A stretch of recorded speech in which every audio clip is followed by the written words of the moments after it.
Yes, guys, we're here once again. This is Failfection. As always, I'm your host, Joe Delgado. Let's go ahead and get today's show started with today's quote.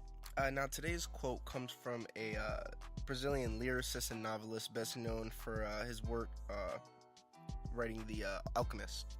It's Paul Coelho, uh, and the quote is, "There is only one thing that makes a dream impossible to achieve, the fear of failure." And that's really what we're all about here over at Failfection. If we do not feel like we're able to achieve something and have negative energy and negative mindset towards whatever we're trying to accomplish, um, 9 times out of 10, it's not going to get done. It's you're not going to get done to its maximum potential, and if you're dragging a certain situation because it's hard or because you're scared to fail, that's not a way to live. You definitely have to put it out all on the table and really just grab life by its horns, because you only get this life once and you got to make the best of it. So I urge you guys to go ahead and challenge yourselves. Be more decisive in your decision making. Actually take that leap of faith and do what you guys want. You know what I mean? There's a lot of people that hesitate to do what they want, and they miss out on a lot of opportunities in their life, and it can be for a number of things that they don't feel ready at that moment in life for to accept or to partake in those amazing opportunities. Now, I'm here to tell you, you're able to do anything, and that's something that was instilled in me a long time ago. My mom always telling me I can't wasn't allowed in my vocabulary. So how I look at any challenge or anything really that presents me in life with a challenge, I always say, if someone has done it before me, if someone has done something before me, I refuse to be intimidated to do something, because I know it has been done before, so I know it's not impossible. Now, that's the mindset that we push for people, to go ahead and take on and embrace, because I just feel like with a go-get-it attitude, with a attitude that's very positive, so many things come your way, so many good things. So now that I'm done ranting about today's quote, we're going to go ahead and get started with today's first topic. And it's about apps, right? Everybody uses them. Everybody has them on their smartphone, right? I'm going to share with you guys my favorite apps for work and productivity. Now, as you guys may know, I do work from home. I did mention that in the first episode. But I do work from home, so I utilize my smartphone for a lot of different things.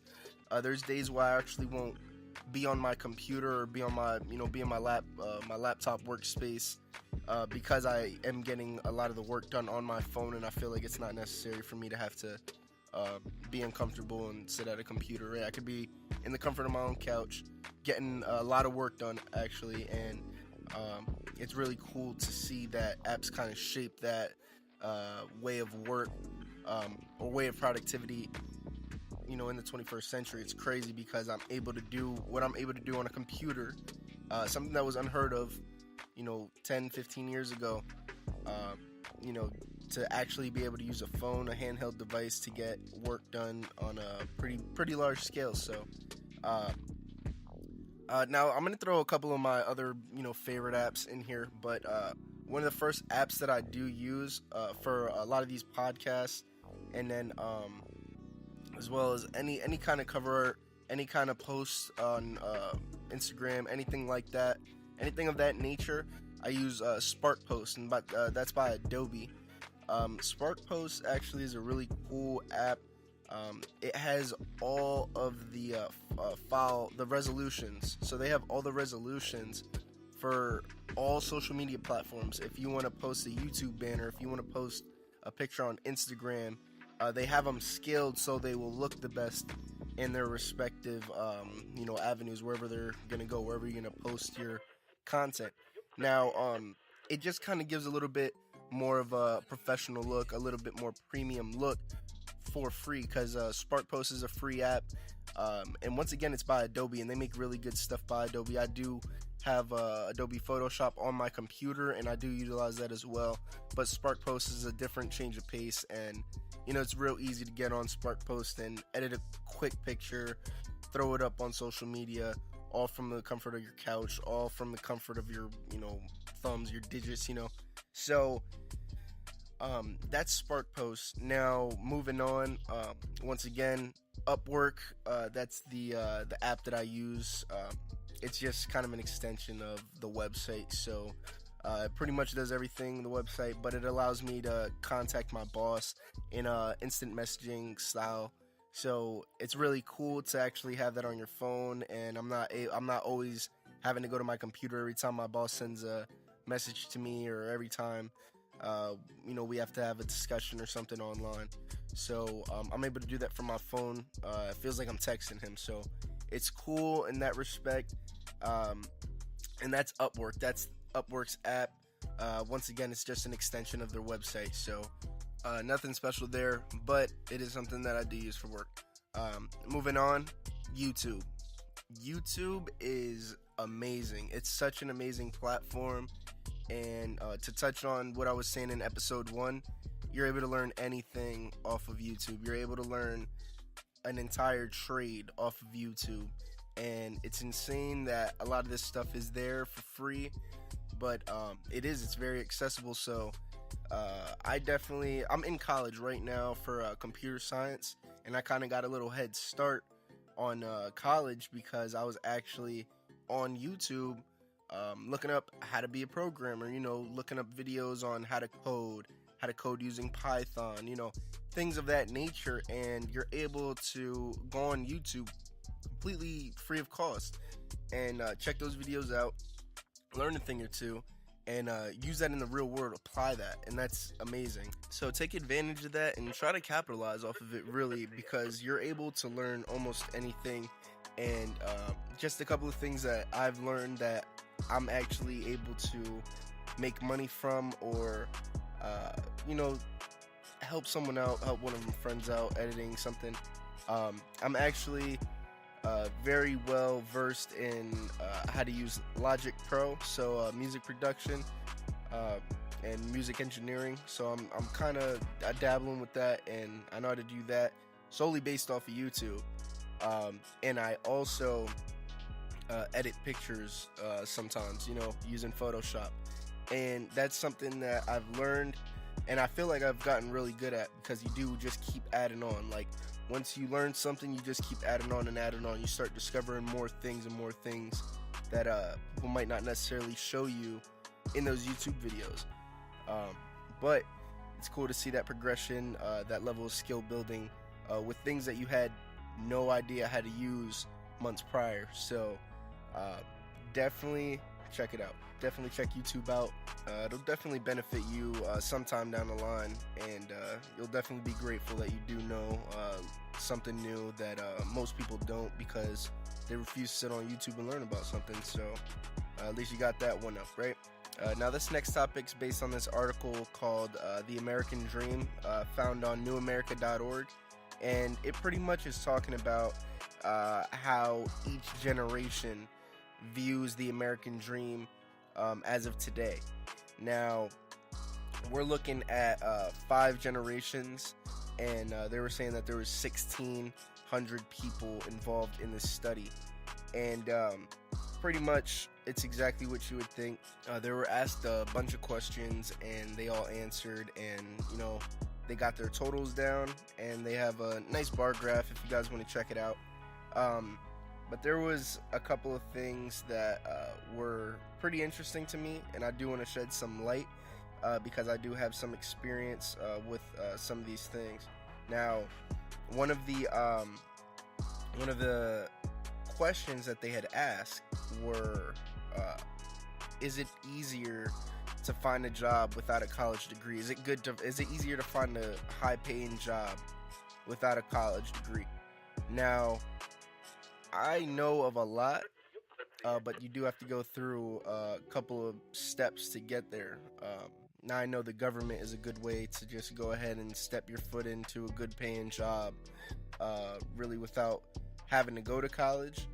Um, but once you are in a government position, a government job, you are motivated or kind of urged to go ahead and get some college degree, get some college education rather. So uh, definitely, definitely know what the younger generation is talking about there. But a lot of this is from the more recent generations failing, kind of almost face planting a lot, and it's due to the fact that they saw a lot of the things that we have to deal with now, um, are different from what previous generations had to deal with. But in today's society, in today's world, a major thing that I'm seeing on here, this study, a lot of it's looking like it's costing a lot of money to go to college. That's why a lot of people aren't going. They're talking. One of these are talking about, is it easier to attain financially? Are you able to afford a family? These questions are very real questions, and questions that do need to be asked. But a lot of the younger generation just not feel like it's you're able to, you know, get a good paying job without a college degree and support a family. Makes sense. It sounds right. But there are a lot of jobs out there that don't require. You just do have to sacrifice, and a lot of those jobs that don't require, a college degree, that the sacrifice is gonna be real. So it's a theme that we like to keep going here at Failfection, right? You can fail, you can face plant, not being financially ready for college, not being financially ready to start your life or to live your life happily. You can do it. Like, this is what this show's about. We want to rally behind people and let them know that they're able to get that done. Even if they fail, we are here. This is a network of people that love to see people fail, because that's an opportunity for us to help them, for us to motivate them and push them further. Now, you don't necessarily have to go to college to become, the top guy, like the guy. So don't necessarily think that college is going to be your outlet to a six-figure paying job and stuff like that, because I know people personally that make close to six figures, and that's with minimal education and minimal experience, and it blows my mind every time. But it's just actually being able to find those jobs and actually secure that position. A lot of those jobs do look for experience, because those jobs will actually trump education, over experience. Like, experience is key in the professional world. Now, a lot of companies won't even speak to you if you don't have a certain level of education. Understandable. Every company has requirements, but it's definitely worth submitting your resume if you do have that level of experience. And I know I did mention government jobs in the like earlier, but know that there are opportunities for you out of the government to go ahead and get that big coin that everybody's going after, everybody's looking for. So definitely just keep an eye out, and if you see any opportunities to get your foot in the door into something that can be financially beneficial to you in the future, do it. It's almost the obvious answer every time, but a lot of people aren't willing to sacrifice.